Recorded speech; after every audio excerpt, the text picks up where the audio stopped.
mairap. Subilay na balulaki.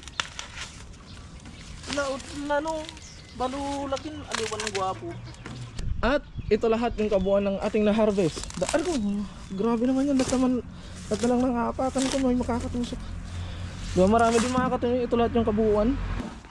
Tan tan tan tan tan taran tan taran. Orli sa anong masupal.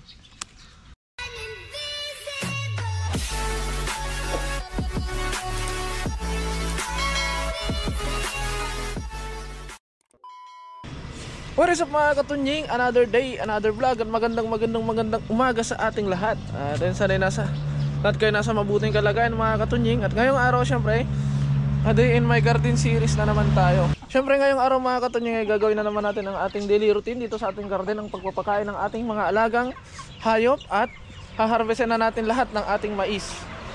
Dahil mga katunying ay dito natin itatanim ang kamatis. Kailangan na natin itong i-prepare dahil yung mga kamatis natin ay ganito na sila. At mga 1 linggo, 2 linggo, ganoon ay pwede nang ilipat para babungkal natin to. At pagkatapos bungkalin ay tutubigan natin para sa susunod na pagbungkal mga katunying ay madali na lang bungkalin at durugin yung lupa. Bali marami-rami pa tong mais na to. At lahat na to ay haharvestin na natin dahil hindi pantay-pantay yung kanilang paglaki. May mga magulang na, may mga sakto pa. At gagawin natin mga katunying, ay sipa ko lang to. Anong gagawin natin mga katunying, yung mga tuyo na ay ibibilad natin, iano natin dahil gagawin nating binatog sa tag-ulan. Yan, i-prepare lang natin. Kaya syempre titignan muna natin yung ating mga pananim. At tamang-tama mga katunying dahil mamaya ay pupunta si Kapengyo dito sa dalaw. Titignan muna natin yung ating mga pananim. Yan. So didiligan natin ulit yung luya. Ay. Hinahangin ba to? Hinahangin. Sana makabuhay tayo ng luya mga katunying. Hinuhukay ng ano? Ikaw na kayo humuhukay dito? Pusa? Ano? Siguro sabi nila magandang ano, magandang paglaruan. So, maganda yung ano natin, no? Sitaw. Siyempre habang hinintay natin yon, tubig doon, gawin muna natin yung ating daily routine. At ito yung binungkal natin kahapon. Na pagtataniman natin ng parlang. Baling gagawin natin mga katunying, magbubungkal muna tayo, magbubungkal. Tapos kapag nakabili tayo ng plastic na pangtakip, ay saka tayo magtatakpan yon. At para kasabay na rin yung dito. Tapos isahang tanim. Ngayon gagawin na natin yung ating daily routine. Wala na silang pagkain. Let's G. Ano yung ano? Uy, wala nang pigs. Kailangan na natin bumili muli ng pigs mga katunying dahil wala na silang pigs. Pero yung sa malalaki manok, puno pa yung giniling.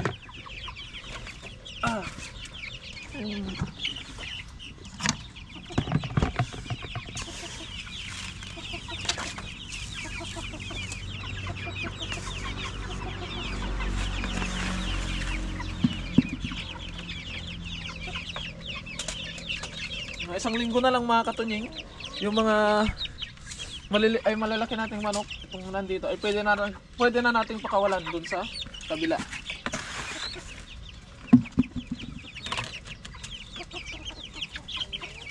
Yun.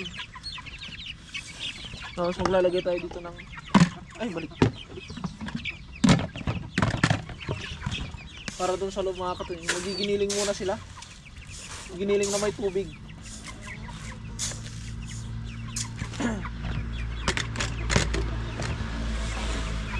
Dahil kapag day off mga katunying or walang pasok, bali hindi natin day off kaso nga lang wala kaming pasok dahil holiday. Kapag ganito na walang pasok mga katunying, ang pagkain nila ay giniling lang. Ano yung nagkikyak-kyak doon? Ano nangyari sa'yo? Kaya ayun mga katunying, ipasok na natin to.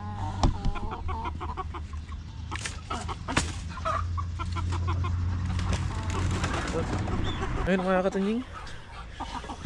Natin.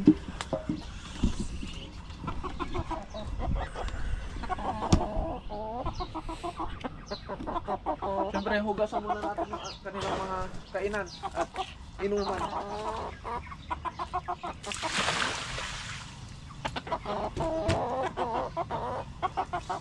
Dami ng lamok dito sa garden natin mga katunying, gawa ng summer tapos umuulan.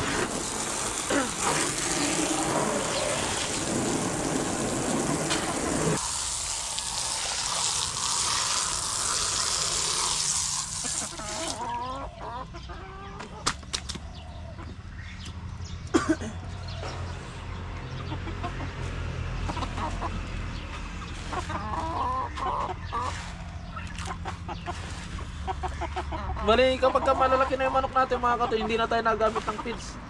Tsaka kapag malalaki na yung pato, ay dito sa pato natin hindi na tayo nagamit ng feeds dahil mahal ang feeds mga katunying.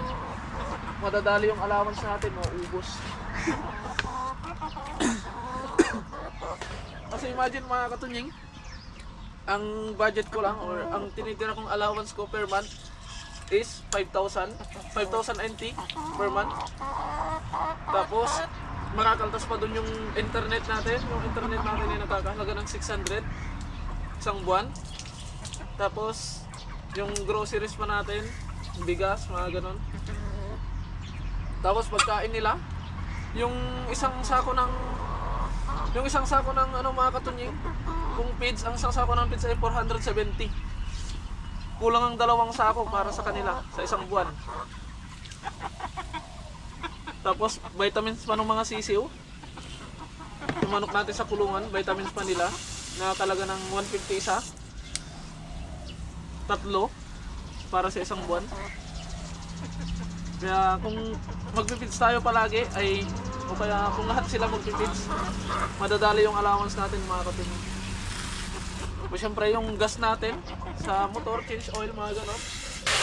Kaya kailangan natin magtipid. Yung ano naman mga katunying, yung giniling sa kanila ay okay naman, kumakain naman sila. Kaya okay na yun. At least yung giniling ay mas organic.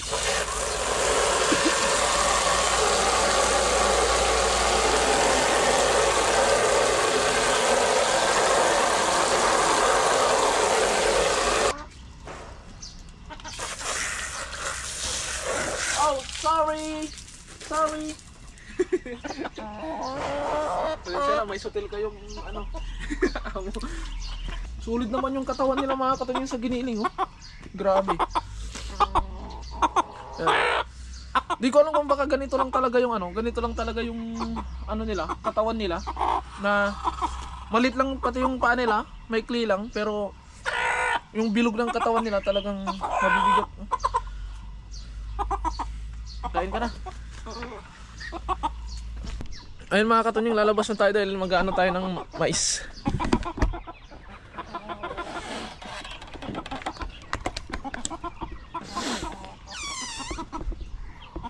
Bale, harvestan na natin lahat ng mais natin mga katunying. Tapos bibigyan natin si Kapengyo dahil pupunta siya dito. Tapos bibigyan natin yung mga kasama natin yun sa dorm. Yan, nice G. Ang gabyon ito niya.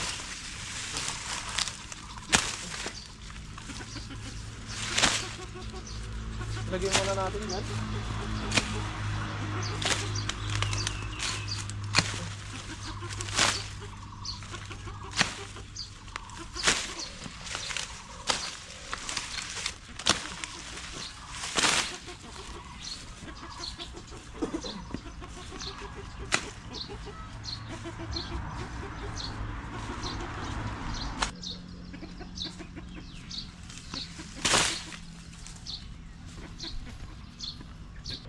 Atin mga katunying, ito na yung ating nakuha. So tatanggalin na natin to sa puno. Yan.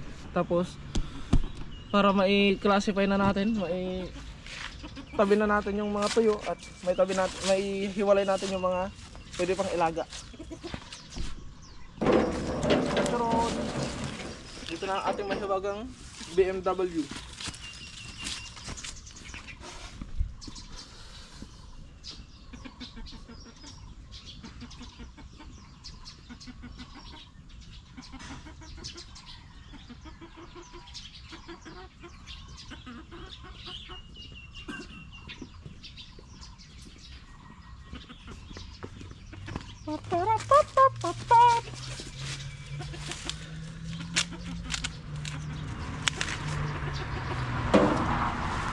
Dalawa-dalawa yung bunga mga katunying. Oh.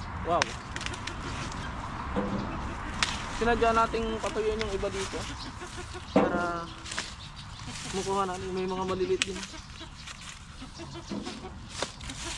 Agad! Dalawa-dalawa. Tapos titingin tayo ng space na pwede natin pagtaniman pa ng mais mga katunying. Para kung sakali makaano ulit tayo ng punla na mais, magtatanim ulit tayo.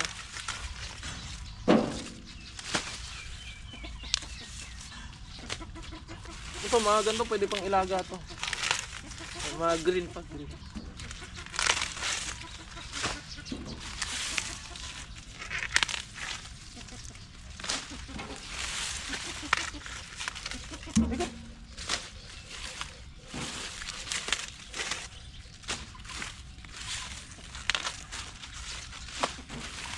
Ganito lang ang buhay.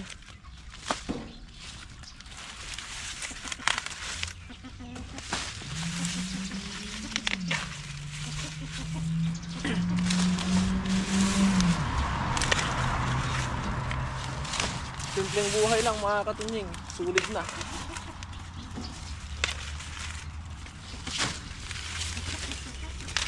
Tahimik.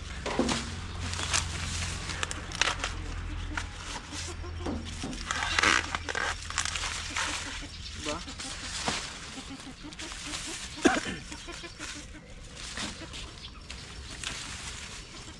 Mairap. Subilay na balulaki.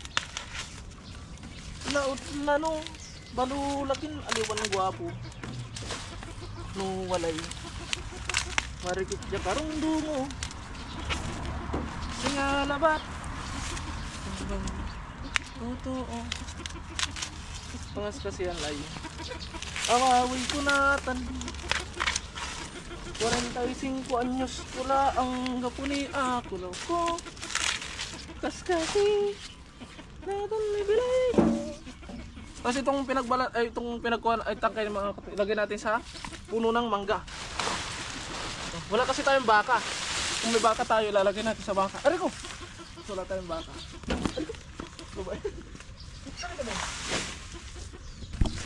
At ito lahat yung kabuuan ng ating na-harvest. Aray ko. Grabe naman yan. Ba't lang nangapakan ko may makakatusok.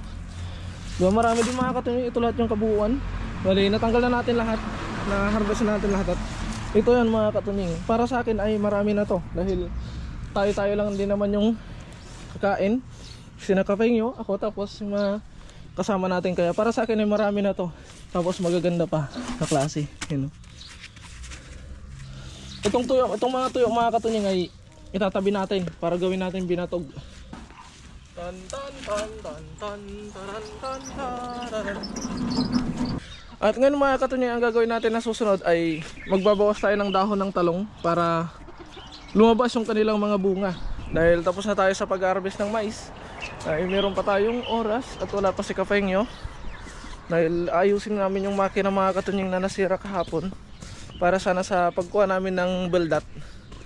Kaya ngayon ay gagawa muna tayo ng ating another activity or another task. Dahil ang target natin ay ma-harvest yung mais at medyo nalakaan pa yung oras natin. Kaya ito naman, dahil sobrang lago na ng ano nila mga katunying, dahon nila, magbabawas tayo. Yan.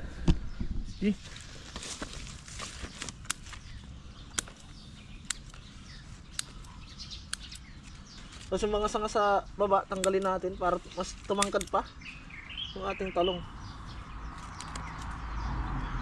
At yung ibang sanga tanggalin natin mga katunying. Dahil masyadong maraming sanga. Ayan. Parang hindi naman kawawa yung puno.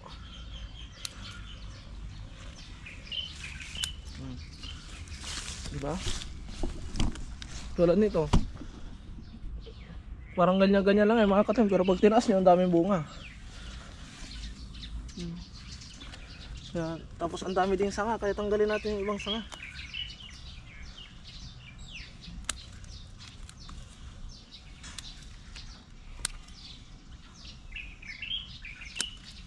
Yung sanga na walang bulaklak.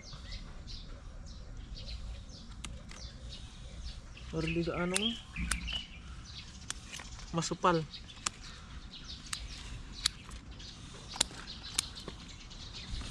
Halos di niya na kayang buhatin yung sanga niya eh. Mahaba tong talong na to mga katunying eh. Pero hindi ko alam kung bakit ganito lang ang ano niya.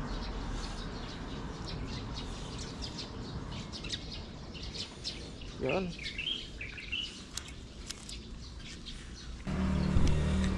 At ano mga katunying, tapos na natin oh. Nagsilabasan yung mga bunga. Yun oh. Silabasan.